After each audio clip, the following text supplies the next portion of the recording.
Welcome back to Be Bold, and now we're on to the segment, The Diaspora, and we have Tracy Kyei here, who is going to tell us a bit about her experiences when she went to London.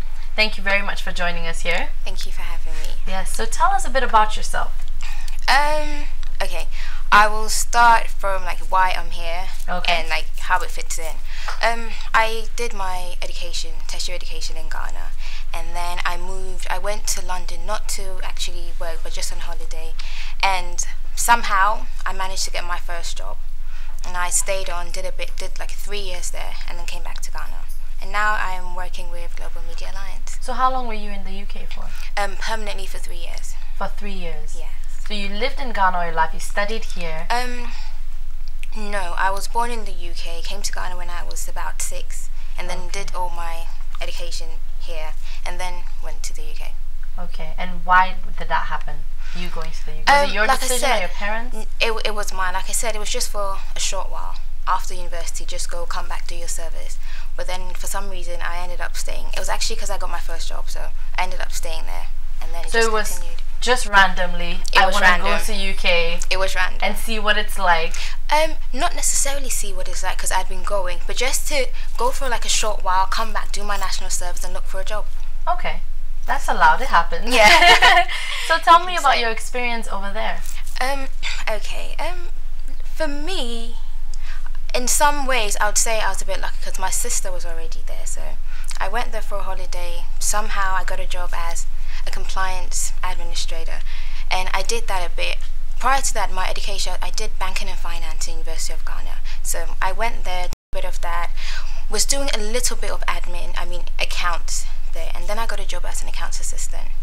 And then gradually doing that, I got a job as a credit controller there. So after that, I just moved to Ghana. So it was job after job. Job after job, and that's what kept me there. Job after job after job. So what made you decide to move back to Ghana? That was random as well.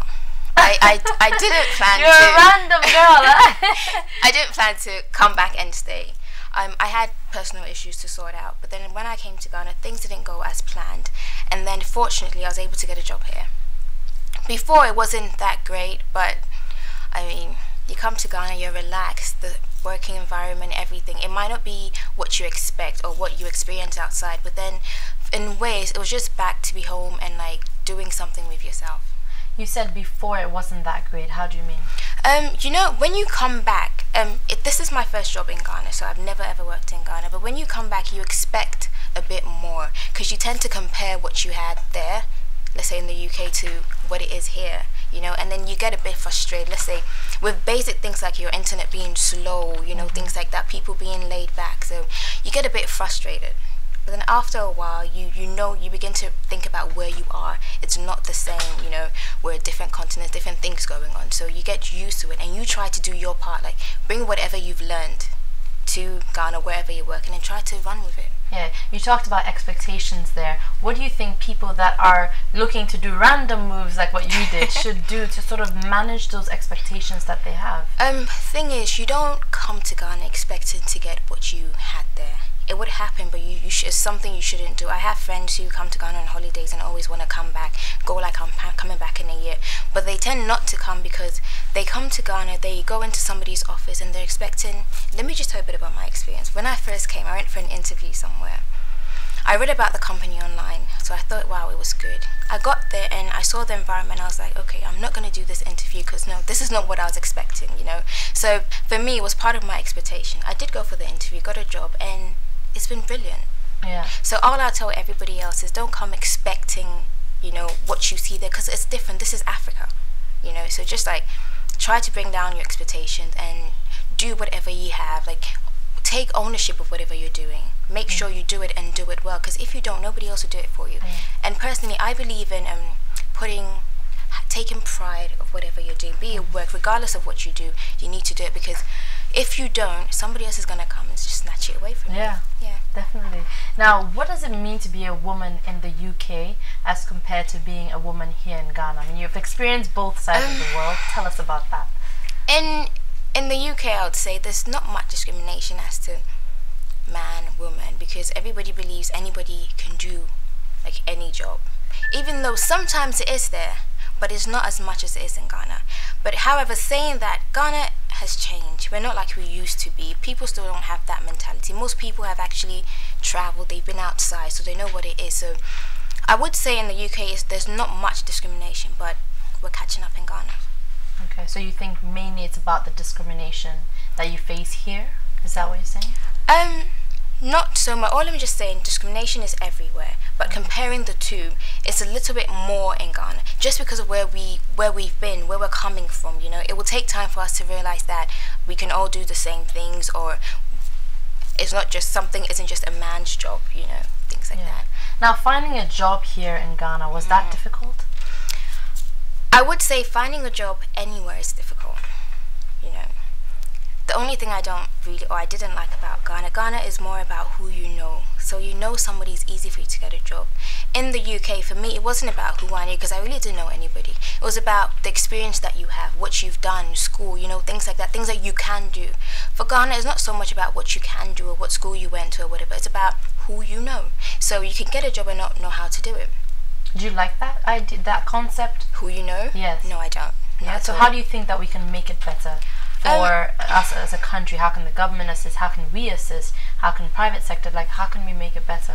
I think if we have like laid down job descriptions and we follow them. So let's say I'm applying for maybe an accounts role. Okay, you should pick me based on what I have done, the fact that you think I can actually do the job, and not because you're my parents' friend or something like that, you know. So I think if we have lay down roles, lay down job descriptions, I think we should have more recruitment agencies. We should have more online recruitment, you know, where you can fill out things about yourself, what you've done, so you're picked based on that and not just because somebody knows you. Yeah. Now, having been to UK, you know, experienced the world over there in terms of how you work and all those things, how do you think that that experience has made you a better person? Okay. So it's more about what I've learned outside and how it's making me better here. Okay. For me, I used to be very shy. I still am. I still am very shy. But then when I went to the UK, you see like 16-year-olds, you know, acting like they're 25, you know, being able to stand in front of somebody, give a speech, you know, do stuff. You see people driving a cab, washing, taking ownership of whatever they're doing and doing it well. For me, being here, I don't take anything for granted.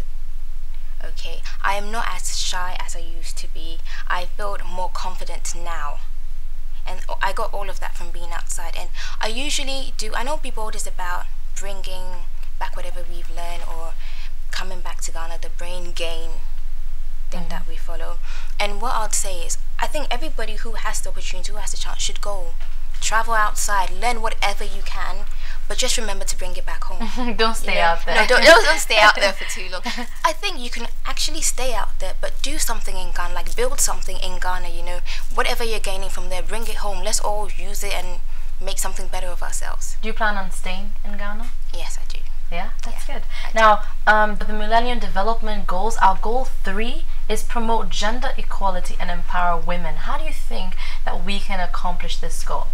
I think mass education will be one of the first things, because people who are educated know about this. The women are always pressing for equality and things like that. But for those that don't know, still feel a bit beat down and let the men take charge because they feel like, okay, that's the way it is, because they don't know.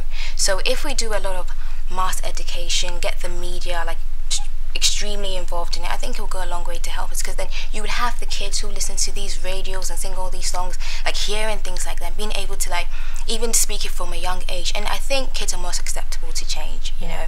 So once they can grasp that fact, they're going to grow up being like that and knowing that.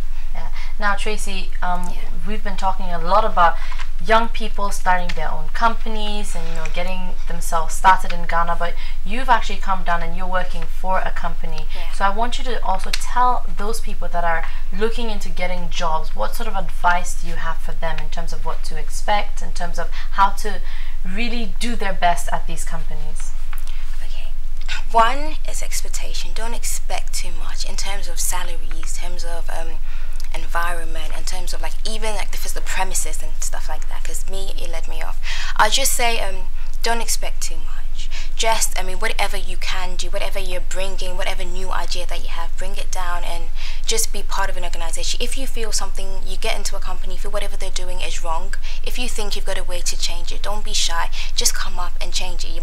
They might not do it, but then you never know. One day, somehow, you might be able to bring a change. Yeah. So just don't expect too much. I'm hearing a lot about expectations, throughout this interview. Yeah, I say that because when I first came, like I said, my first job interview, when I got there, I was a bit disappointed. Yes. That's my first one.